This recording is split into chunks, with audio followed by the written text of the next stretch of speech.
ఇట్లాంటి వింతలు చూడాల్సింది అంటే మా జియాగూడకి రావాల్సిందే. జియాగూడ మేకల మండి పక్కనే అనమాట ఇది కార్వాన్ రోడ్డు.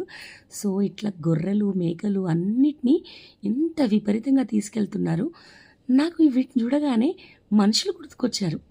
నార్మల్లీ మేకల్ని పక్కన పెడితే ఇట్లా మన లైఫ్‌లో గూడా ఎవడో ఒకడు అబద్ధాలు చెప్పి తన పక్కన అందరిని లాగేసుకుంటూ ఉంటాడు గదా! అట్లా ఒక్కోళ్ళని చూసి తక్కినోళ్ళందరూ ఆ అబద్ధం పక్కన నిలబడిపోతారనమాట.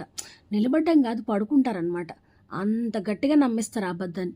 అట్లా సట్ట సరిసేటోడు లేక ఆ అబద్ధాన్ని గూడా నిజమని నమ్మేసుకుంటూ ఉంటారు. సో, నిజం నిప్పులాంటిదంటారు. అవును. అదందరికీ తెలుసు. కానీ అబద్ధం అప్పులాంటిది అని నేనైతే నమ్ముతాను. ఎందుకంటే ఈరోజు అబద్ధం ఆడేసి నువ్వు బతికేస్తున్నావు. తర్వాత దానికి మిత్తి కట్టాల్సిందే గదా!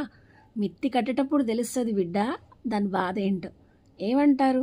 నిజమా కాదా ఇది? నిజాయితీగా ఉండడం